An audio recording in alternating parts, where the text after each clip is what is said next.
ایسا نہیں تھا جو مجھے کراچی میں ایک ہی دن میں لے جائے اور ایک ہی دن میں لے آئے. تو کچھ ہی دیر کے بعد پھر دروازے میں دستک ہوئی تو ایک صاحب آئے, کہنے لگے جی یہ بھاگلپور ایئرپورٹ کا ٹکٹ ہے, جہاز سے جائیے اور وہاں پہ دوبارہ آپ 4 گھنٹے بعد آ جائیے. تو سواریاں تو بہت جمع ہوئی ہمارے پاس, لمبے کانوں والا جانور بھی, اور بس کا ٹکٹ بھی, اور ٹرین کا ٹکٹ بھی, اور جہاز کا ٹکٹ بھی, یہ سب لے تو جائیں گی. میرا انکار نہیں ہے کہ کون کون اللہ کے قریب ہے اور کون وسیلہ ہو سکتا ہے. میرا تو کہنا یہ ہے کہ وسیلہ اسے مانو جو یہاں سے وہاں جائے, وہاں سے یہاں آئے,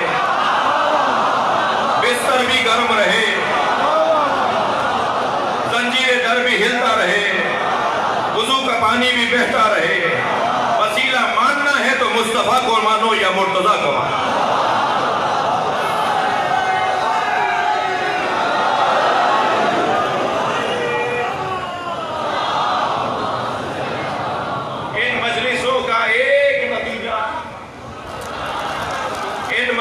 کا ایک نتیجہ یہ ہے کہ ہم صحیح سمت پر جانا چاہتے ہیں.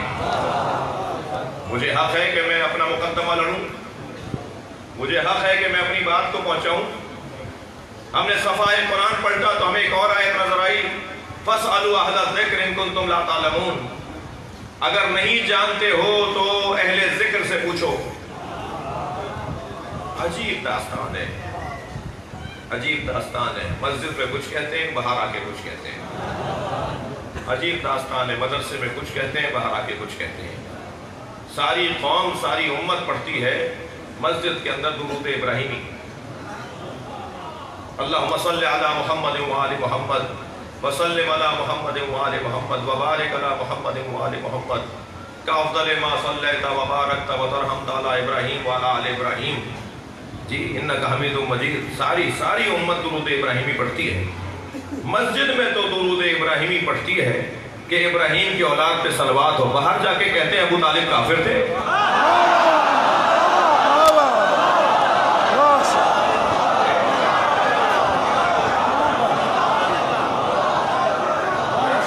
صلوات پڑھیں گے محمد و آل محمد.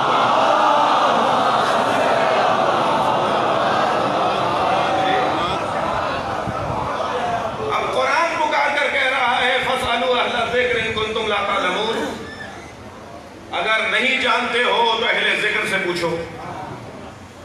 تو میں اگر اپنے شکم پر ہاتھ رکھ کر اپنی داڑھی پر ہاتھ پھیرتے ہوئے کہوں کہ ہم اہل ذکر ہیں. ہم نے کہا مولا علی تمام انبیاء سے بجز مصطفیٰ سرکار افضل ہے.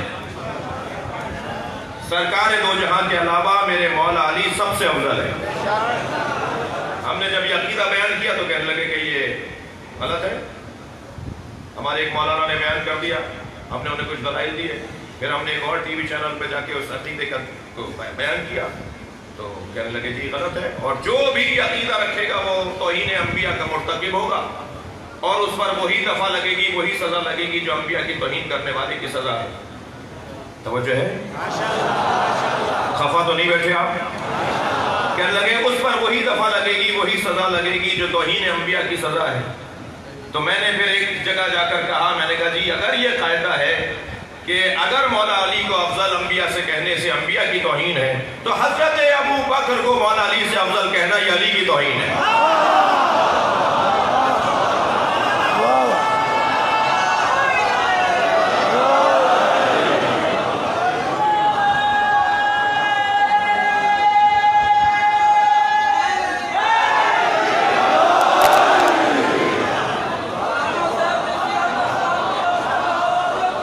پاکستان میں تم ہی رہتے ہو؟ اور خبردار مجمع دکھا کے روم میں نہ لانا. تم جو 10 سال میں ایک مجمع لگاتے ہو, ہم روزانہ لگاتے ہیں. پاکستان ہے, اس میں جتنا حق تمہارا ہے اتنا حق میرا ہے, جتنا میرا ہے اتنا تمہارا ہے. ایک سنی نے سوچا تھا, ایک شیعہ نے بنایا تھا. علامہ اقبال سنی سوچنے والے, قائد اعظم محمد علی جناح بنانے والا. لہذا یہ ملک سنی شیعہ نے مل کر بنایا ہے, اور سنی شیعہ کو برابر کہا ہے. بڑے پیار سے ماحول ہے, پیار کا ماحول رہنے دیجئے. اطمینان کے ساتھ زندگی گزاریے. ہم اپنے غیر ذمہ دار خطیبوں کے ساتھ نہیں کھڑے. مجلس میں بانیان بیٹھے ہوئے ہیں. یہ اوج شریف کی بلکہ اس جنوبی پنجاب کی بڑی مجلسوں میں سے ایک مجلس ہے. بہت دور دور سے لوگ آئے ہوئے ہیں. ملتان سے لوگ آئے ہوئے ہیں, بھاولپور سے لوگ آئے ہوئے ہیں, احمد پور شرقیہ سے لوگ آئے ہوئے ہیں. میں جن کو جانتا بھی ہوں, لہٰذا یہ نمائندہ مجمع ہے. ہم اپنے غیر ذمہ دار خطیبوں کے پیچھے نہیں کھڑے. تم بعد میں شکایت کرو گے, ہم پہلے ہی ان سے شاکی ہیں. یہ ممبر علم پھیلانے کی جگہ ہے, جہالت پھیلانے کی جگہ نہیں ہے. یہ ممبر ہے اس علی کے ممبر کی شبیہ جس پر بیٹھنے والا علم کی بات کرتا ہے. اگر کوئی لڑانے کی بات کرے, کوئی بھیڑانے کی بات کرے, کوئی الجھنے بڑھانے کی بات کرے, میں آپ بانیان سے کہہ رہا ہوں, آپ سامعین سے کہہ رہا ہوں کہ اسے فوراً ٹوکیے, مگر مجلس کا ادب برقرار رہے, مجلس کی تہذیب برقرار رہے. پرچی بھیج دیجئے, اترتے وقت بات کیجئے, جانے سے پہلے بات کیجئے. میرا مزاج تو خواجہ صاحب کو پتہ ہے نا. اگر میرے مزاج میں کچھ ایسا ہو کہ میں کبھی نرم ہو جاتا ہوں, کبھی گرم, کبھی کھٹا ہو جاتا ہوں, کبھی میٹھا, تو مجھے خواجہ صاحب مجلس سے پہلے ہی بتا دیں نا کہ یہ والی بات نہ کیجئے گا. میں اپنے اوپر رکھ کر ساری باتیں کر رہا ہوں. اور مجلس کے بعد اگر میں کہہ سکتا ہوں تو کہہ دوں نا کہ مولانا آپ آئندہ ہمارے یہ بات نہ کریں. ٹھیک ہے, پرچی بھیج دیجئے کہ حضور آپ کا مقام بہت بلند ہے, مگر خدا کے واسطے اس والی بات سے فساد ہو سکتا ہے. جملہ دیا کروں گا, ہم فرد کو قربان کر سکتے ہیں, قوم کو قربان نہیں کریں گے. جی, انتہائی سمجھداری کی ضرورت ہے. یہاں ہم سنی اکثریتی ملک میں رہتے ہیں, کوئی بات نہیں ہے اس میں, اس بات کے اقرار کرنے میں کوئی عیب نہیں. میرے سنی میرے بھائی ہیں, میرے عزیز ہیں, میری جان ہے. آیت اللہ سیستانی فرماتے ہیں سنی بھائی نہیں ہے ہماری, سنی بھائی نہیں ہے ہمارے, سنی ہماری جان ہے. ہم ساتھ رہتے ہیں, ہماری دوستیاں ہیں, ہمارا پڑوس ہے, رشتہ داریاں ہیں. اور یہ حسن ہے پاکستان کا کہ بیوی سنی ہے تو شیعہ شیعہ ہے, سنی شوہر شیعہ ہے, جی آدھے بچے سنی تو آدھے شیعہ. یہ ہے نا ہمارا حسن ہے نا, یہ ہمارے ملک کا حسن ہے. اور ہر گلی کوچے کے اندر سنی شیعہ سب ساتھ رہتے ہیں, رشتہ داریاں ہیں, دوستیاں ہیں. تو ہو نہیں سکتا کہ سارے سنی مل کے شیعوں کو ختم کر دیں اور سارے شیعہ مل کے سنیوں کو ختم نہیں کر سکتے. تو جو کام کر نہیں سکتے اس کا ارادہ کیوں کرتے ہو؟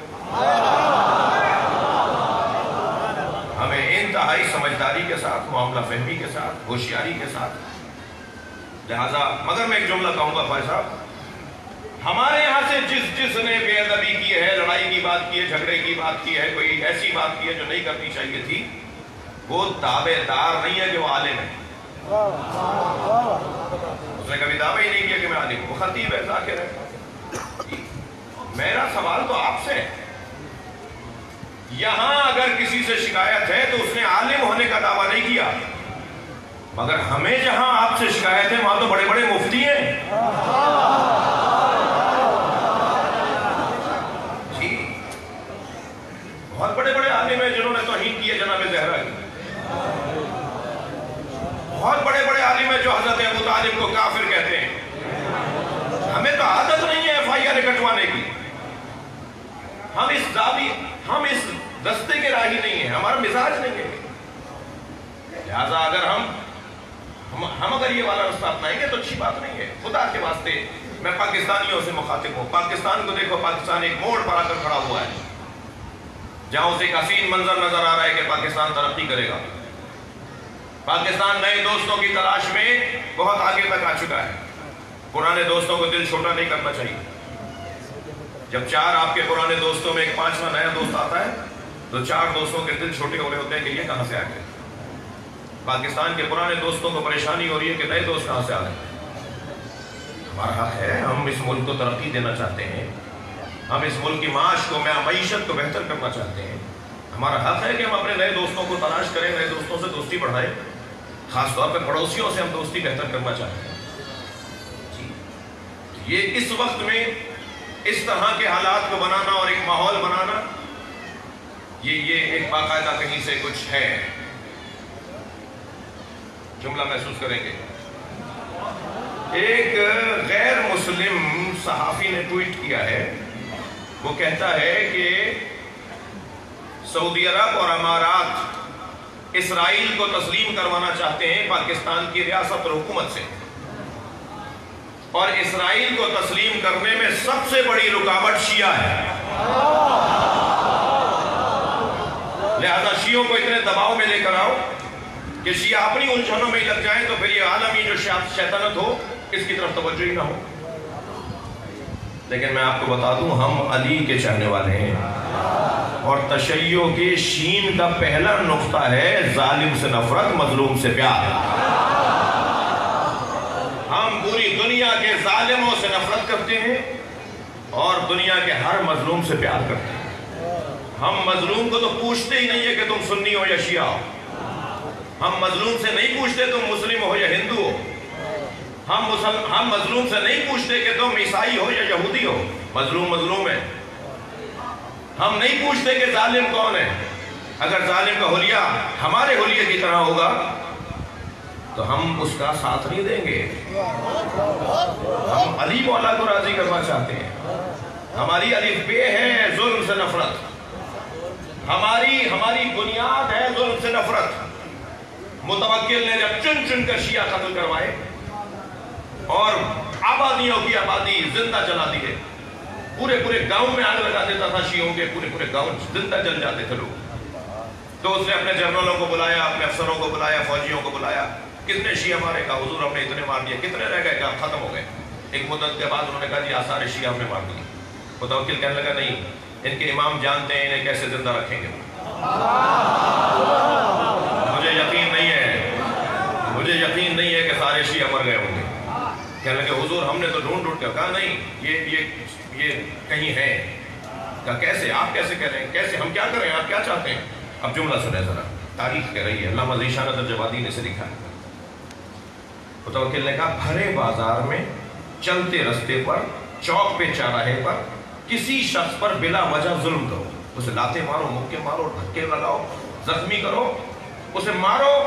اگر بازار میں کوئی حمایت کرنے کے لیے نکلے تو سمجھو شیعہ ہے. اور آپ یقین جانیے کہ انہوں نے دسیوں شیعوں کو ایسے تلاش کیا. بڑے بازار میں ایک آدمی کو مارتے تھے، وہ جب فریادیں کرتا تھا مجھے کوئی بچائے، تو جو نکل کر آتا تھا اسے پکڑ لیتے تھے اور لے جا کے پوچھتے تھے. جب گفتگو ہوتی تھی تو معلوم یہ شیعہ ہے. تو تشیع کی تاریخ یہ ہے. الحمدللہ اس پہ ہمیں فخر کرنا چاہیے. تشیع کی تاریخ یہ ہے کہ ہم نے ہمیشہ ظلم سے نفرت کی، ہم نے ہمیشہ ظالم سے نفرت کی، ہم نے ہمیشہ مظلوم کا ساتھ دیا ہے. تھکے نہیں بیٹھے تک جملہ کہو، ظالم سے نفرت کو تبرہ کہتے ہیں اور مظلوم سے پیار کو تولا کہتے ہیں. یہ ہمارے دین کا خلاصہ ہے. اس سے زیادہ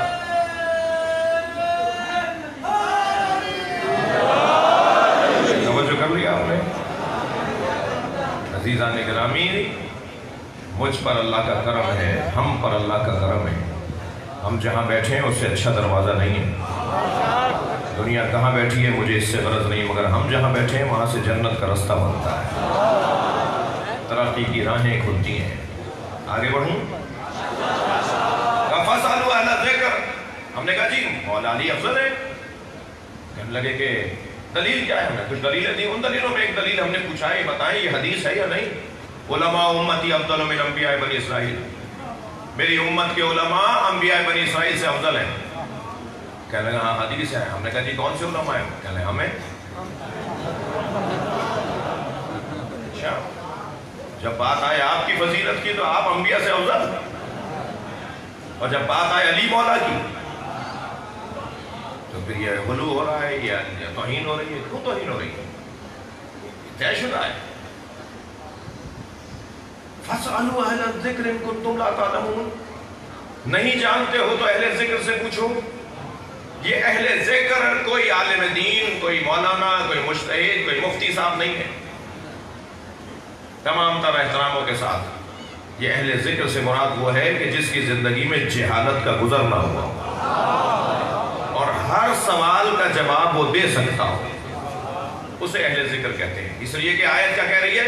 فَاسْأَلُوا أَهْلَ الذِّكْرِ إِن كُنتُمْ لَا تَعْلَمُونَ۔ نہیں جانتے ہو تو پوچھو۔ نہیں جاننے کا تو میدان بڑا وسیع ہے۔ کیمسٹری نہیں جانتے پوچھ لو، بایولوجی نہیں جانتے پوچھ لو، فلکیات نہیں جانتے پوچھ لو، نجوم نہیں جانتے پوچھ لو، علم دین نہیں جانتے پوچھ لو، علم بدن نہیں جانتے پوچھ لو۔ قرآن کہہ رہا ہے پوچھ لو اس سے جو اہل ذکر ہے۔ تو جو اہل ذکر ہوگا وہ ایسا ہوگا جو ہر سوال کا جواب دے سکے۔ لہذا اہل ذکر سے مراد ہر عالم نہیں ہے جو ہر بات کا جواب دے۔ میرے مولا حسن 3 سال کے نبی کی گود میں بیٹھے، ایک اعرابی آیا اور آ کر آواز لگا کے کہتا ہے عبداللہ کے بیٹے، تم نے کوئی دین پیش کیا ہے، کوئی اعلان کیا ہے، تمہاری نبوت میں دلیل کیا ہے؟ اصحاب بیٹھے ہوئے تھے، کچھ کو برا لگنے لگا، سرکار نے فرمایا اسے سوال کرنے دو، یہ جو کہنا چاہتا ہے کہنے دو۔ کہنے لگا تمہاری نبوت میں دلیل کیا ہے؟ میرے مولا نبی نے فوراً اپنے بچے کے سر پہ ہاتھ رکھ کے فرمایا میرا بیٹا حسن، یہ میری نبوت پہ دلیل ہے۔ کہنے لگا کیا مطلب ہے؟ حضرت نے فرمایا جو سوال کرو گے جواب دے گا۔ بھائی آپ تھکے بیٹھے ہیں، تھوڑی گردن ہلا دیجئے۔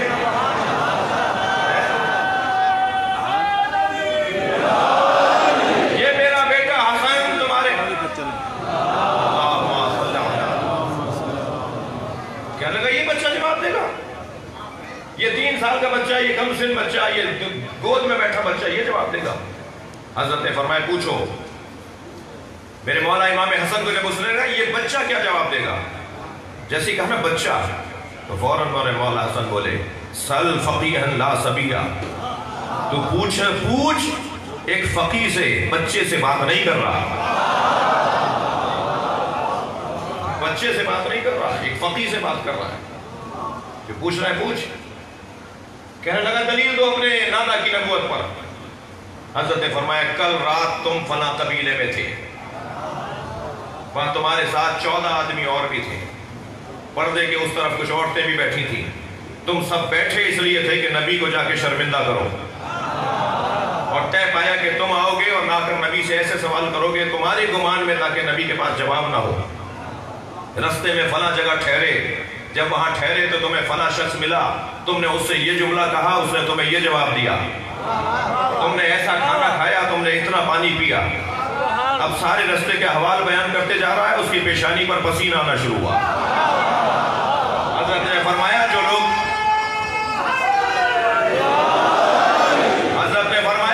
وہاں تیرے ساتھ بیٹھے تھے میں ان کا نام بھی بتا سکتا ہوں، ان کا قبیلہ بھی بتا سکتا ہوں۔ اللہ اکبر، خاموش ہو گیا، کچھ بول نہیں پا رہا تھا۔ حضرت نے فرمایا سن، اگر تو نے مجھ سے قیامت تک سوال کیے تیرے ہر سوال کا جواب دوں گا۔ بھائی جو بعد والا جملہ ہے وہ آپ کی سماعتوں کے حوالے کر رہا ہوں۔ میرے مولا حسن نے فرمایا قیامت تک بھی تو نے اگر سوال کیا تو میں تیرے ہر سوال کا جواب دوں گا۔ انا بحر والبحر الذی لا تقسم الدوالی، میں ایک ایسا سمندر علم ہوں جسے ڈولوں سے خالی نہیں کیا جا سکتا۔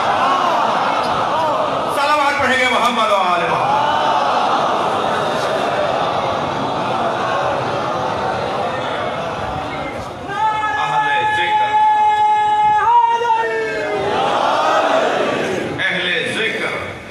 جن سے سوال ہوگا تو وہ جواب دیں گے۔ بھائی نظر پاس کہاں بیٹھے ہیں؟ توجہ ہے؟ یہ لوح محفوظ پڑھنے والے لوگ ہیں، یہ بتا دیتے ہیں کہ کیا ہونا ہے۔ اور جب میرے مولا سے کوئی سوال ہوتا مولا علی کی بات کرو، اور مولا فوراً جواب دے دیتے۔ تو ایک شخص نے دیکھ کر کہا کہ یا علی کیا آپ کا علم میں غیب ہے؟ ہر سوال کا جواب آپ کے پاس ہے؟ تو میرے مولا نے بے ساختہ فرمایا نہیں، میں صاحب علم نہیں ہوں، میں صاحب علم غیب نہیں ہوں، میں صاحب غیب سے استفادہ کرتا ہوں۔ اللہ اکبر، جو صاحب علم غیب سے، عالم غیب سے استفادہ کرے پھر ہر سوال کا جواب دے گا۔ صفحہ پلٹا ہم نے قرآن کا تو ہمیں ایک اور آیت نظر آئی، یا ایھا الذین آمنوا اتقوا اللہ وابتغوا الیہ الوسیلہ، اے صاحبان ایمان تقوی پروردگار اختیار کرو اور وسیلہ تلاش کرو۔ تو وسیلہ تلاش کرنے کا ہمیں حکم دیا۔ اب یہ کون ہے؟ یا اللہ تو صریح کیوں نہیں بات کرتا، تو صاف کیوں نہیں کہہ دیتا کہ کون ہے جن سے تمہیں جڑنا ہے؟ تو اب یہ معیار فہم آہستہ آہستہ اونچا ہوتا جا رہا ہے۔ پہلے صفات بیان فرمائی، اس کے بعد آہستہ آہستہ نام بتائے گا۔ سارا قرآن پڑھیں گے نا تو ہمارا عقیدہ صحیح ہوگا۔ بہت سارے لوگوں کو شوق ہے کہ ہمیں قرآن سے دکھاؤ، جو صرف قرآن سے بات کر رہے ہوتے ہیں اور ایک آیت لے کر ڈھنڈورا پیٹ رہے ہوتے ہیں کہ وہ آیت قرآن میں لکھی ہوئی ہے۔ میں ان سے مخاطب ہوں کہ پورا قرآن پڑھو گے تو عقیدہ بنے گا، ایک آیت سے عقیدہ نہیں بنے گا۔ جی آگے بڑھے، یا اللہ نام بتا دے کہ وہ کون ہے، تو ارشاد ہوا اللہ اکبر، یا ایھا الذین آمنوا اتقوا اللہ وکونوا مع الصادقین، اے صاحبان ایمان تقوی پروردگار اختیار کرو اور سچوں کے ساتھ ہو جاؤ۔ اب آہستہ آہستہ اللہ پتے بتا رہا ہے، آہستہ آہستہ اللہ نشانیاں بتا رہا ہے اور واضح کرتا جا رہا ہے کہ کون ہے جن کے ساتھ رہنے کا میں تمہیں حکم دے رہا ہوں۔ وہ کون ہے جن کے ساتھ ہونا ہے، جن کے ساتھ چلنا ہے، وہ ہے سچے، سچوں کے ساتھ ہو جاؤ۔ اب اور آگے تھوڑا سا بڑھے، یا اللہ اور کچھ بتا دے، تو ارشاد ہوا اللہ اکبر، فمن حاجک فیہ من بعد ما جاءک من العلم، جو علم آ جانے کے بعد بھی بحث و مباحثہ کرے، کٹ حجتی کرے، زدہ زدہ کرے، بات ہی نہ مانے، تو پھر ان سے کہہ دیجئے، فقل کہہ دیجئے، تعالوا ندعو ابناءنا وابناءکم، لے آؤ ہم بھی لے آتے ہیں، ہم اپنے بیٹوں کو لاتے ہیں، تم اپنے بیٹوں کو لاؤ، ندعو ابناءنا، میں تو جب تک آیت کا لطف نہیں لوں گا آگے نہیں بڑھوں گا، اور جب تک مجھے لطف نہیں آئے گا آپ کو بھی ذائقہ نہیں آئے گا۔ اور شیخ بھائی کو جب علمی مسئلہ حل ہو جاتا تھا نا، 4 دن سے لگے ہوئے تحقیق کرنے میں مسئلہ سلجھ نہیں رہا، اور جب مسئلہ سلجھ جاتا تھا تو اپنے گھر کے صحن میں رقص نمائی کرتے تھے، چہل قدمی کرتے تھے رقص نمائی کی طرح، اور کہتے تھے کہاں ہیں بادشاہوں کے بچے، کہاں ہیں گدوں پر بیٹھنے والے، کہاں ہیں صوفوں پہ بیٹھنے والے، کہاں ہیں عیش و آرام کرنے والوں کے اولادیں جن سے میں پوچھوں کہ مزہ کسے کہتے ہیں۔ مزہ دنیا کی لذت میں نہیں ہے، علم کے آ جانے میں ہے۔ جتنا علم بڑھتا چلا جائے گا اتنا ہی لطف بڑھتا چلا جائے گا، ذائقہ بہتر ہوتا چلا جائے گا۔ سب سے پہلے کیا کہا؟ ہم اپنے بیٹوں کو لاتے ہیں، تم اپنے بیٹوں کو لاؤ۔ بیٹوں کو آگے کیوں کر دیا؟ دور وہ ہے کہ جہاں بیٹوں کو بچایا جاتا تھا بیٹیوں کو مار دیا جاتا تھا، مرنے کے لیے بیٹیوں کو آگے کرتے تھے اور بیٹوں کو چھپاتے تھے کہ اس سے نسل چلے گی۔ بیٹی اگر ہو جاتی تھی تو گردن لٹک جاتی تھی، منہ دکھانے کے قابل نہیں شمار ہوتا تھا، بیٹا ہو جاتا تھا تو لڈو بانٹتے تھے۔ ممکن ہے مجھے کہیں آپ میں سے ہی آواز دے کر کہے کہ مولانا اب بھی یہی حال ہے،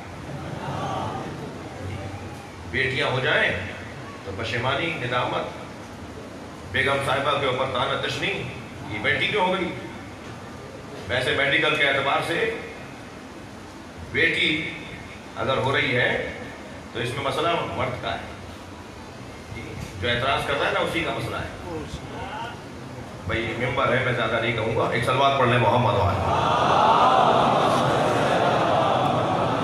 یعنی جو اعتراض کر رہا ہے، جو ناراض ہو رہا ہے، جو اعتراض کر رہا ہے، مسئلہ اسی کا ہے۔ اب وہ بیٹی ہو گئی، کہنے بیٹی کیوں ہو گئی؟ اگر دوسری بیٹی ہو جائے تو اور پریشانی بڑھ گئی، اور تیسری ہو جائے تو معلوم ہوا کہ حالات خراب ہو گئے۔ میں نے ایک صاحب کو دیکھا جن کے 6 بیٹیاں ہوئیں اور 6ٹھی بیٹی پر بھی وہ مٹھائی بانٹ رہے تھے، تو واللہ مجھے بہت خوشی ہوئی۔ میں نے کہا حضور اللہ کو بتائیے تو صحیح کہ آپ بیٹی کے 6ٹھی بیٹی ہونے پر بھی بہت خوش ہیں۔ کہنے لگے مولانا اللہ رحمتوں پہ رحمتیں دے رہا ہے، اللہ کا مجھ پہ خاص کرم ہے، مجھے رحمتیں عطا کر رہا ہے جس کا کوئی سوال ہی نہیں ہونا۔ جی، اور جو جملہ انہوں نے کہا وہ میں دیا کر رہا ہوں ان لوگوں کے جن کی یہ سوچ کہیں خامی کا شکار ہے۔ کہنے لگے میں بیٹیوں کے ہونے پہ زیادہ خوش ہوتا ہوں، بیٹا ہوتا تو پریشان ہو جاتا۔ ہم نے کہا کیوں؟ کہنے لگے جملہ سنیے گا، کہنے لگے بچہ اچھا جملہ ہے اس لیے ہدیہ کر رہا ہوں، کہنے لگے بیٹے کو پڑھانا پڑتا ہے، بیٹی وہاں سے پڑھ کر آتی ہے، ادب پڑھ کر آتی ہے، تہذیب پڑھ کر آتی ہے، محبت پڑھ کر آتی ہے، اقدار پڑھ کر آتی ہے، جی احترام پڑھ کر آتی ہے۔ بیٹے کو پڑھانا پڑتا ہے کہ یہ کرو وہ کرو۔ تو زمانہ تو آج بھی کچھ ایسا ہی ہے، لیکن نہیں عزیزان گرامی، اللہ کا دین بھی بیٹی سے پھیلا، حسین کا پیغام بھی بیٹی سے پھیلا، لہذا جتنا احترام بیٹیوں کا کریں کم ہے۔ نبی سرکار فرماتے ہیں گھر میں جاؤ، جملہ سن لیجئے، حدیث سن لیجئے، گھر میں جاؤ اور بیٹا اور بیٹی تمہارے دو بچے ہوں تو پہلے بیٹی سے بات کرو پھر بیٹے سے بات کرو۔ ہدیہ لے کر جاؤ تو پہلے بیٹی کو دو پھر بیٹے کو دو۔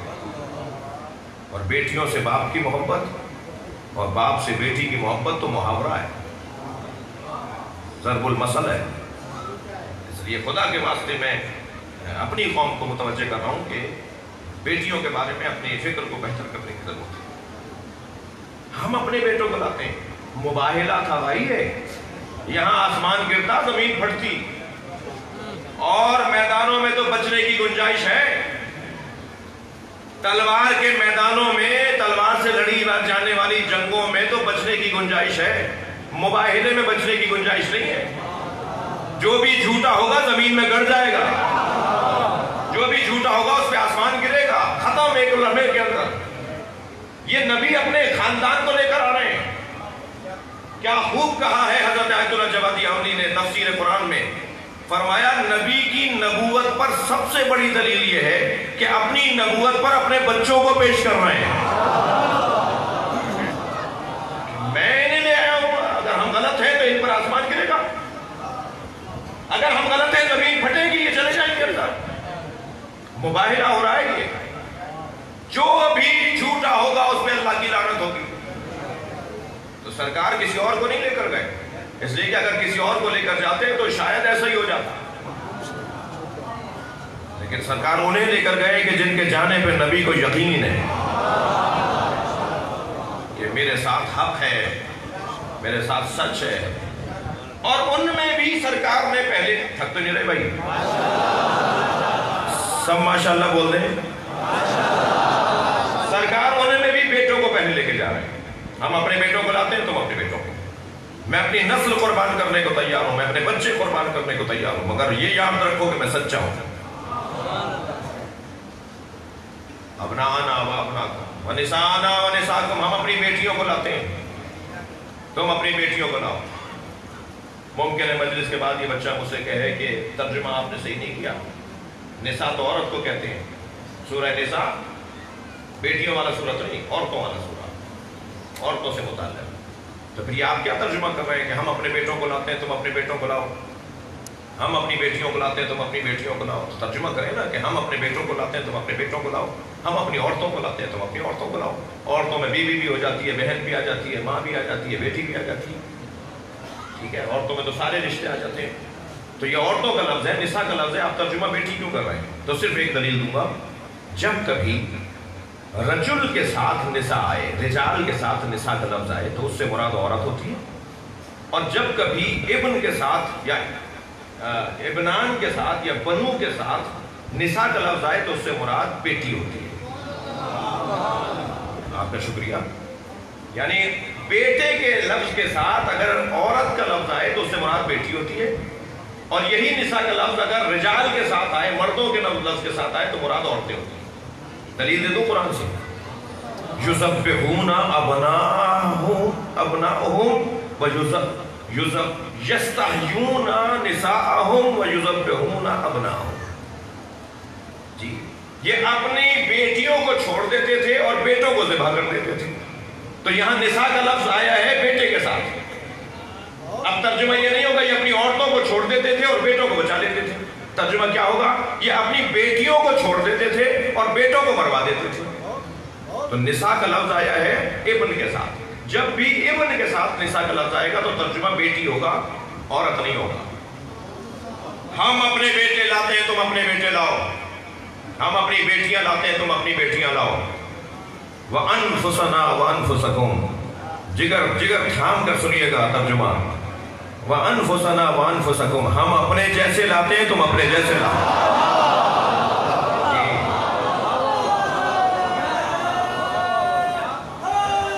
جی اب سرکاریں تو جہاں گھر تشریف لے گئے، آیا مباہلہ کے تفسیر ہو رہی ہے، اب سرکار گھر تشریف لے گئے اور فرمایا یا فاطمہ انی اجد فی بدنی ضعفا، میں اپنے بدن میں ضعف محسوس کر رہا ہوں۔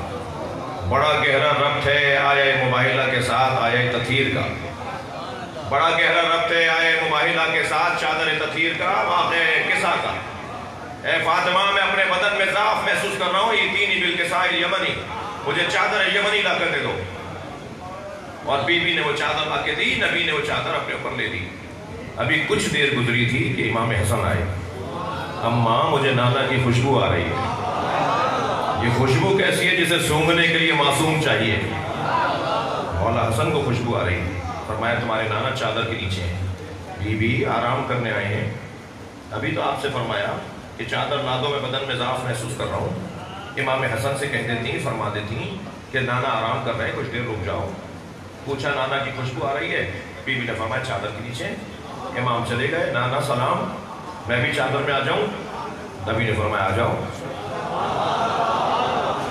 کچھ دیر کے بعد امام حسین آئے، اماں مجھے نانا کی خوشبو آ رہی ہے۔ ادب دیکھیے، میں جوانوں سے مخاطب ہوں، ادب دیکھیے، بھائی بھی موجود ہے مگر نہیں کہہ رہے کہ مجھے نانا اور بھائی کی خوشبو آ رہی ہے۔ نانا کے ہوتے ہوئے پھر ذکر کسی کا نہیں ہوگا۔ ادب اور احترام کا خیال، نانا کے ساتھ بھائی کی بات نہیں کروں گا۔ اماں مجھے نانا کی خوشبو آ رہی ہے، ہاں تمہارے بھائی بھی اندر چادر میں ہے، تمہارے نانا کے ساتھ۔ امام حسین گئے، نانا سلام، جواب آیا میرے بچے تم پر بھی سلام، کیا نانا میں چادر میں آ جاؤں؟ فرمایا میرے ساتھ چادر میں آ جاؤ۔ سیدہ کی خدمت میں صرف بات سمجھنے کے لیے بی بی، آپ کو تو پتا ہے آرام کرنے آئے ہیں، فرض محال تو فرض نہیں، محال نہیں ہے، آپ فرما ان کو نہیں پتا تھا، آپ کو تو پتا تھا، لیکن آپ نے جناب امام حسین کو بھی جانے دیا۔ کچھ دیر بعد مولا علی آئے، مجھے اپنے بھائی اپنے مولا نبی کی خوشبو آ رہی ہے، فرمایا کہ تمہارے بچوں کے ساتھ چادر میں ہے۔ تو وہ تو فرض کریں بچے تھے، معاذ اللہ بچے تھے، میں تو معاذ اللہ بچے کہوں گا، یہ بچے بھی ہوتے ہیں تو امام ہوتے ہیں۔ ہما امامان قاما و قادا، میرے دونوں بچے امام ہیں، چاہے بیٹھے ہوں یا، تو یہ بچپنے میں امام ہیں۔ تو امام مولا علی آ گئے، سلام کیا، نبی سے اجازت مانگی، چادر میں آ گئی، چادر میں آ گئے مولا۔ اچھا چلیں فرض کریں کہ تینوں ہستیوں کو یہ کہ میرے بدن میں ضعف ہے، بی بی کو تو پتا تھا۔ جب تینوں چادر میں چلے گئے تو بی بی فرما رہی ہیں بابا میں بھی آ جاؤں؟ بھائی آرام کرنے آئے ہیں، آرام کرنے دیا ہوتا۔ عجب عجب عجب عجب، ذرا توجہ چاہوں گا اس منزل پر۔ سیدہ بھی چادر میں آ گئی، پھر نبی نے فرمایا فلم مکتما، سیدہ فرماتی فلم مکتمنا، جب ہم کامل ہو گئے۔ عزیزان گرامی، یہ جو چادر میں جا رہے تھے یہ اجزائے نبوت ہیں، اور ضعف بدن نبی نہیں تھا، ضعف بدن نبوت تھا، اور ضعف بدن نبوت اجزائے نبوت سے دور ہوگا۔ یہ سب جڑیں گے تو نبی کا ضعف دور ہوگا، اور جب یہ کامل ہو گئے تو جبریل بھی کہہ رہے ہیں یا رب ومن تحت الکساء، ارے واہ تمہیں نہیں پتا کون ہے؟ یا اللہ کون ہے چادر کے نیچے؟ تمہیں نہیں پتا؟ تم سے زیادہ کون جانتا ہے؟ جبریل تم سے زیادہ کون جانتا ہے کہ چادر میں کون ہے؟ تم آیتیں لے کر آئے ہو، تم روٹیاں لے کر گئے ہو، تم چکی چلاتے رہے ہو، تم تسبیح کے دانے پڑھتے رہے ہو، تم اس گھر کی نوکری کرتے رہے ہو، تمہیں نہیں پتا چادر میں کون ہے؟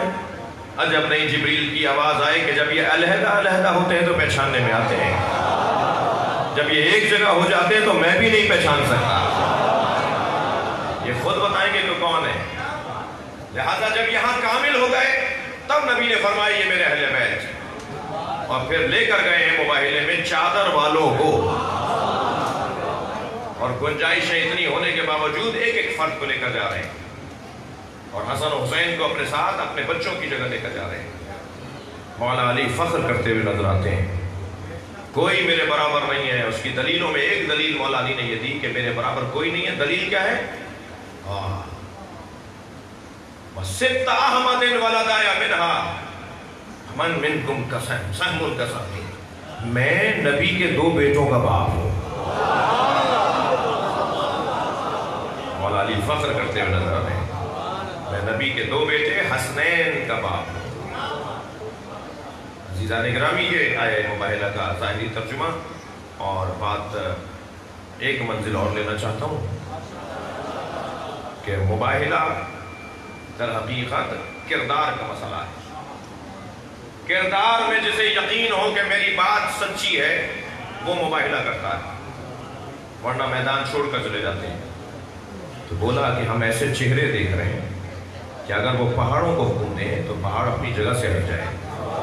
تو کم سے کم عیسائی تو اتنا جانتے تھے کہ ان کو اللہ نے یہ مقام دیا ہے، اور مقام کس بنیاد پر ہے؟ صداقت کی بنیاد پر۔ میرے بچوں اور جوانوں، سچ بولنے کی عادت بڑھاؤ۔ جو جتنا سچ بولتا ہے اللہ اسے صاحب کرامت بنا دیتا ہے، اور جب صاحب کرامت ہو جائیں گے تو جو کہیں گے وہ ہو جائے گا۔ ایک صادق ہوتا ہے، ایک صدیق ہوتا ہے، ایک صادقہ ہوتی ہے، ایک صدیقہ ہوتی ہے۔ جی، صادق اور صدیق میں فرق ہے۔ جس نے ایک دفعہ بھی سچ بولا ہو اسے صادق کہا جاتا ہے، اس نے بولا فوراً کہیں صادق ہے، سچے ہیں، سچ کیا ہے۔ لیکن صدیق ایک دفعہ کے سچے کو نہیں کہتے، جس کی زندگی میں ہمیشہ سچ ہو اسے صدیق کہا جاتا ہے۔ میرے مولا علی اپنے سینے پہ ہاتھ رکھ کے فرماتے ہیں، انا صدیق الاکبر، میں علی صدیق اکبر ہوں۔ اور صدیقہ کسے کہتے ہیں؟ جس کی زندگی میں، جس بیوی کی زندگی میں کبھی جھوٹ نہ آئے، ہمیشہ سچ ہو، ہمیشہ صداقت ہو۔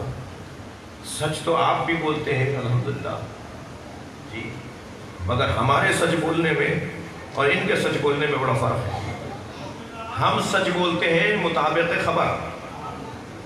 میں آ رہا تھا ملتان سے موٹر وے پر ریسٹ ایریا میں، مجھے مثلاً مولانا طارق جمیل سے ملاقات ہوئی، تو یہ صداقت ہے، یہ سچ ہے، یہ واقعہ ہے بے اعتبار خبر۔ ایک واقعہ گزرا ہے، اس کی بات بتا رہا ہوں میں آپ کو۔ ایک ملاقات ہوئی ہے، اس کی بتا رہا ہوں۔ ملاقات پہلے ہوئی ہے، بعد میں بتا رہا ہوں۔ واقعہ پہلے ہوا ہے، خبر بعد میں دے رہا ہوں، ایسا ہی ہے نا۔ تو صداقت بے اعتبار خبر بولتے ہیں وہ لوگ۔ کیا ہوا جی؟ حضرت جہانیہ سرکار کے مزار پر سید جلال الدین رابع گلسر بخاری رحمۃ اللہ علیہ کے مزار پر کیا ہوا؟ کہ جی یہ ہوا، وہاں 4 ایسے آدمی آئے ہوئے تھے جن کی مراد پوری ہو گئی۔ تو یہ مراد پہلے پوری ہوئی ہے، خبر بعد میں بنی ہے نا۔ تو پہلے واقعہ ہوتا ہے، پھر خبر بنتی ہے۔ ہم جب کوئی بات کرتے ہیں سچی، تو پہلے واقعہ گزرتا ہے، پھر اس کی خبر بنا کر ہم پیش کرتے ہیں، خبر کے طور پر پیش کرتے ہیں۔ یہ سچ بہت مشکل ہے، جیسا تھا ویسے ہی بتا دو۔ بہت مشکل ہے یہ سچ بولنا۔ جیسا واقعہ ہوا اتنا ہی بتاؤ، بڑھا کیوں رہے ہو، گھٹا کیوں رہے ہو، اس میں ملا کیوں رہے ہو۔ یہ بہت مشکل ہے کہ خبر وہی پہنچائی جائے جو ہوئی ہو، بہت مشکل ہے۔ میں چاہوں گا ایک مثال دے کر اپنی بات روشن کروں۔ فرض کیجئے کچھ شریف کے فلاں چوراہے پر 2 بڑی گاڑیوں میں ٹکر ہو جائے، ایکسیڈنٹ ہو جائے خدا نخواستہ، اور ایک دھماکہ اور ایک بہت بڑا حادثہ، اور اس کے اندر 4 آدمیوں کی رحلت اور 25 آدمی زخمی، اور یہ خبر اس شریف میں پھیلنا شروع ہوئی۔ تو جنہوں نے حادثہ ہوتے ہوئے دیکھا تھا، وہ جب اس شریف شہر میں آنے لگے تو انہوں نے کہا جی 2 بس ٹکرائی ہیں، اتنے آدمی مر گئے ہیں، اتنے زخمی ہیں۔ یہ خبر سن کے مجمع جانے لگا۔ اب کچھ پہنچے فوراً بعد تو انہوں نے دیکھا کہ اتنے لوگ زخمی تھے، اتنے مرحوم تھے۔ کچھ پہنچے 1 گھنٹے کے بعد تو جنازے انہیں نظر نہیں آئے، مگر کچھ زخمی نظر آئے۔ کچھ پہنچے 4 گھنٹے کے بعد اور انہیں نہ زخمی نظر آئے نہ جنازے نظر آئے۔ کچھ پہنچے 15 گھنٹے کے بعد تو انہیں 2 بسیں تو نظر آئیں مگر کوئی زخمی نظر نہیں آیا۔ کچھ اور بھی 1 دن بعد پہنچے تو انہیں بسیں بھی نظر نہیں آئیں، ٹکرائی ہوئی، لڑی ہوئی اور ٹوٹی ہوئی بسیں بھی نظر نہیں آئیں۔ اب واقعہ تو ایک ہے، خبریں مختلف ہوں گی نا بھئی۔ اگر میری بات جا رہی ہے تو ذرا بتائیے گا۔ واقعہ ایک ہے، کوئی کہے گا ایسا ہوا، کوئی کہے گا ویسا ہوا، کوئی کہے گا 5 آدمی مرے تھے، کوئی کہے گا 10 آدمی مرے تھے۔ واقعہ ایک ہے، خبریں مختلف کیوں ہیں؟ اس لیے کہ حادثے کے بعد مختلف اوقات میں دیکھنے والے جاتے رہے۔ راویوں کا ایک دم حاضر نہ ہونا اور مختلف اوقاتوں میں آنا، یہ واقعے کی تصویر کو تبدیل کر دیتا ہے۔ اب کوئی نبی کے ساتھ 24 سال رہا، کوئی نبی نبی کے ساتھ 6 سال رہا، کوئی نبی کے ساتھ 2 سال رہا، تو خبروں میں اختلاف ہوگا یا نہیں ہوگا؟ ہمیں تو وہ چاہیے جو نبی کی گود میں آیا ہو اور اس وقت تک ساتھ رہا ہو جب تک نبی کو دفنہ نہ دیا ہو، نبی کو غسل کفن نہ دے دیا ہو۔ تو اب اس کی بات کوئی اور بات ہوگی، ہم کسی کی بات کا انکار کرنے کے حقدار نہیں ہیں، مگر علی کی بات علی کی بات۔ تو ہم سچ بولتے ہیں، واقعے کو دیکھ کر جتنا دیکھا اتنا بتا دیا، اور اس کے اندر کچھ اضافہ بھی ہو جاتا ہے، بقول شخص سے نمک مرچ بھی لگا دی جاتی ہے، کوئی پھلجڑیاں بھی لگا دی جاتی ہیں، کوئی سرخیاں بھی بنا دی جاتی ہیں، بات چھوٹی سی ہے اتنی بڑی کر کے بتا دی جاتی ہے۔ تو ہمارا صداقت بے اعتبار خبر ہوا کرتا ہے، واقعے کے مطابق خبر دیتے ہیں، لیکن جو صدیقہ ہو، بڑی عنایت میں اپنی محنت کا جملہ دے رہا ہوں، جو صدیقہ ہو، جو صادقہ نہیں صدیقہ ہو، اس کی خبر ایسی ہوگی کہ ابھی کچھ نہیں ہوگا، وہ بولے گی تو خبر بنے گی۔ تمہارے کپڑے درزی کے پاس ہیں،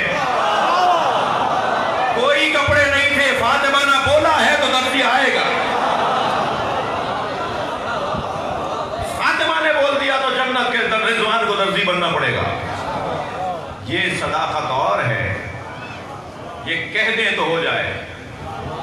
میں ایسے چہرے دیکھ رہا ہوں کہ اگر پہاڑ کو اشارہ کریں تو پہاڑ اپنی جگہ سے ہٹ جائے۔ تھکے ہوئے نہیں ہیں تو جملہ سنیں، مولا علی کو تو یہ پہلے دیکھ چکے تھے، مولا نبی سے تو پہلے مل چکے تھے، سیدہ کو دیکھنے کا تصور نہیں ہے، تو پھر کون سے چہرے دیکھ رہے ہیں؟ ایک گود میں ہے اور ایک انگلی پکڑائی ہوئی ہے۔ یہ 2 چہرے دیکھ کر کہہ رہے ہیں کہ ہم ایسے چہرے دیکھ رہے ہیں کہ اگر وہ پہاڑوں کو اشارہ کریں تو پہاڑ اپنی جگہ سے ہٹ جائے۔ جس خاندان کے بچوں میں یہ ولایت ہو، اس خاندان کے بڑوں کی ولایت کیسی ہوگی، پھر سیدہ کی ولایت کیسی ہوگی، پھر مولا علی کی ولایت کیسی ہوگی، اور کائنات پہ تصرف کیسا ہوگا۔ یہ کہہ دیں تو ہو جائے، ہم ایسے چہرے دیکھ رہے ہیں۔ اور عزیزو، آپ بھی بچوں کو گود میں اٹھاتے ہیں، جب بچے کو گود میں اٹھا لیا جاتا ہے تو بچے کا چہرہ اور اٹھانے والے کا چہرہ برابر میں ہوتا ہے۔ اتار دیں گے تو برابر میں نہیں ہوگا، گود میں جب اٹھا لیں گے تو دونوں کے چہرے ساتھ ساتھ آ جاتے ہیں، دونوں برابر برابر نظر آتے ہیں۔ امام حسن کو گود میں نہیں لیا، امام حسین کو گود میں لیا، تاکہ نبی کے چہرے کے ساتھ جو چہرہ نظر آئے وہ حسین کا ہو۔ حسین و منی وانا من الحسین کا عنوان سمجھ میں آ جائے۔ تم مجھے دیکھو یا اسے دیکھو، اسے دیکھو یا مجھے دیکھو۔ تم اگر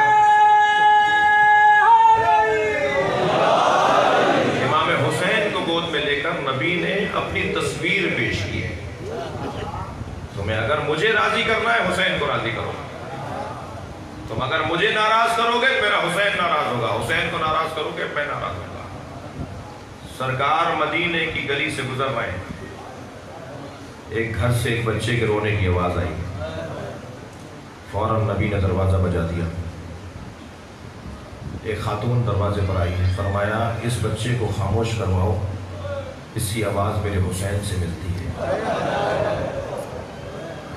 مجھے حسین کا رونا گوارا نہیں ہے۔ سرکار مدینے کی گلی سے گزر رہے ہیں، کچھ بچے کھیل رہے ہیں، آپ نے ایک بچے کو گود میں اٹھایا، پیار کیا، زمین پر اتار دیا، آگے بڑھے۔ ایک صحابی نے پوچھا یا رسول اللہ یہ بچہ کس کا ہے؟ حضرت نے فرمایا مجھے اس سے غرض نہیں ہے کہ یہ بچہ کس کا ہے، مجھے تو اس سے غرض ہے یہ میرے حسین سے پیار کرتا ہے۔ میں نے دیکھا ہے کہ میرا حسین باہر نکلتا ہے تو یہ بچہ میرے حسین کے پیچھے پیچھے چلتا ہے، جیسے کوئی نوکر مالک کے پیچھے چل رہا ہو، یہ میرے حسین سے پیار کرتا ہے۔ سفر سے لوٹے سرکار، اے ام سلمہ میں استراحت کر رہا ہوں، اگر کوئی ملنے آئے تو اسے کہہ دینا کہ نبی آرام کر رہے ہیں۔ بی بی فرماتی ہیں کہ نبی حجرے میں تھے کہ حسین دوڑتے ہوئے آئے، سن و سال 3 سال کا سن ہے، کم سنی ہے جناب امام حسین کی، خبر ہو گئی کہ نانا آ گئے، سفر سے واپس آ گئے۔ تو جیسے ہی خبر ہوئی کہ نانا آ گئے، امام حسین دوڑتے ہوئے آئے، حجرے میں جانے لگے تو بی بی ام سلمہ کھڑی ہو گئی، بیٹا تمہارے نانا آرام کر رہے ہیں، اور انہوں نے کہا ہے کہ کوئی اگر ملنے آئے تو اس کو کہہ دینا کہ میں آرام کر رہا ہوں۔ تو ایک ٹھنڈی سی سانس بھر کے کہا مجھے بھی روکا ہے؟ نانا نے کہا تھا کہ حسین کو بھی نہیں آنے دینا۔ فرمایا تمہارے نانا نے تخصیص نہیں لگائی، یہ نہیں کہا، ہاں سب مطلق کہا ہے کہ کسی کو نہ آنے دینا۔ بس یہ سن کر حسین مولا مڑے، سنیں گے ابھی 2 قدم آگے گئے تھے کہ حجرے سے نبی باہر آئے، سر پہ امامہ نہیں تھا، پیروں میں نالینیں نہیں تھی، دوش پر ابا نہیں تھی۔ میرے مولا نبی نے فوراً بیوی کو دیکھ کر کہا تم نے حسین کو لوٹا دیا۔ چند قدم آگے گئے اور ایک مرتبہ امام کو گود میں لیا، پیار کر کے اپنے حجرے میں لے گئے۔ بی بی فرماتی ہیں کہ نبی حسین کو اپنے حجرے میں لے گئے، کچھ دیر کے بعد نبی کے رونے کی آواز حجرے کے باہر آئی، اور نبی اتنا بلند رو رہے تھے کہ میں مضطرب ہو کر حجرے میں چلی گئی کہ کیا ماجرا ہے، کیا بات ہے سرکار، رو کیوں رہے؟ تو میں نے کیا دیکھا کہ نبی نے حسین کا کرتا اتارا ہوا ہے۔ اجرکم اللہ، اجرکم اللہ، آمادہ ہیں آپ رونے کے لیے؟ نبی نے حسین کا کرتا اتارا ہوا ہے اور حسین کے سینے کا بوسہ دے رہے ہیں، اور پھر میں نے دیکھا کہ حسین کے گلے کا بوسہ دیا، پھر میں نے دیکھا کہ حسین کے پیشانی کا بوسہ دیا، پھر حسین کے ہاتھوں کا بوسہ دیا، اور بوسہ دیتے جا رہے ہیں اور روتے جا رہے ہیں۔ تو میں نے کہا یا رسول اللہ اس بچے کے ایسے بوسے دے کر آپ رو کیوں رہے ہیں؟ فرمانے لگے یہ وہ بچہ ہے، مجھے جبریل نے بتایا کہ اس کے سینے پہ گھوڑے دوڑیں گے، میرے اس بچے کی پیشانی پر پتھر مارا جائے گا۔ مجھے جبریل نے بتایا میرے بچے کے بدن پہ جانور دوڑائے جائیں گے، گھوڑے دوڑائے جائیں گے، اور حسین کو پیار کر کر کے نبی رو رہے ہیں۔ اجرکم اللہ، آپ آمادہ ہو گئے رونے کے لیے۔ ایام ازاں ہیں، ایام گریہ وزاری ہیں، اور خاص طور پر آپ کے خطے میں مصائب سننے کے لیے اور رونے کے لیے ہم آتے ہیں۔ یہاں کی خوبیوں میں سے خوبی ہے، بعض جگہ طویل مصائب کو روک دیا جاتا ہے، ہم دنیا جہان میں پڑھنے جانے ہیں، لیکن آپ کے علاقوں میں خواہش ہوتی ہے کہ ابھی اور پڑھیے، ابھی تو آپ نے مصائب پڑھے ہی نہیں۔ البتہ عزاداروں بعض اوقات ایک جملہ رونے کو بہت ہوتا ہے، جی ایک جملہ۔ میں مجلس پڑھ کر باہر نکلا تو ایک روتا ہوا عزادار مجھ سے کہنے لگا مولانا آج آپ نے مصائب کم پڑھے۔ میں نے کہا بھائی کیا یہ کم مصائب ہے کہ حسین گھوڑے سے گر گئے؟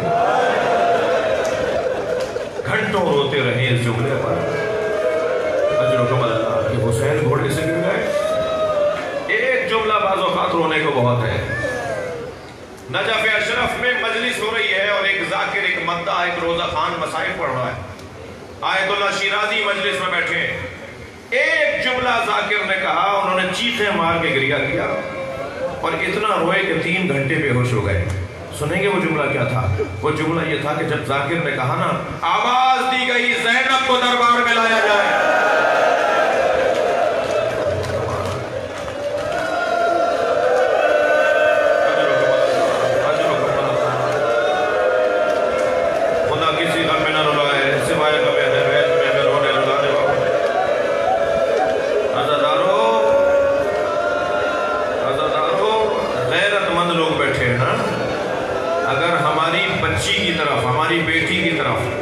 ہماری بہن کی طرف، ہماری زوجہ کی طرف کوئی اجنبی دیکھ رہا ہو اور دیکھنے کے علاوہ کوئی قدم اٹھا رہا ہو تو شاید وہ ہماری زندگی کا آخری دن ہو۔ ہم سوچ سوچ کے مر جائیں گے، ہم سوچ سوچ کے مر جائیں گے کہ یہ ہماری ناموس کے ساتھ کیا ہوا۔ سلام کریں نا امام سجاد کو، اجرکم اللہ۔ کرسی پر بیٹھے ہوئے ایک شخص نے جناب سکینہ کی طرف اشارہ کیا، بی بی بھائی سید سجاد سے لپٹ گئے اور کہا بھائیا یہ تو سنا تھا کہ ہمیں اسیر بنایا جائے گا، ہم نے یہ نہیں سنا تھا کہ کنیزی میں بھی مانگا جائے۔ اجرکم اللہ، اجرکم اللہ۔ آمادہ ہیں رونے کے لیے۔ ابن ربی نامی ایک شخص ہے، وہ کہتا ہے کہ میں شام اپنے کسی ذاتی غرض سے گیا،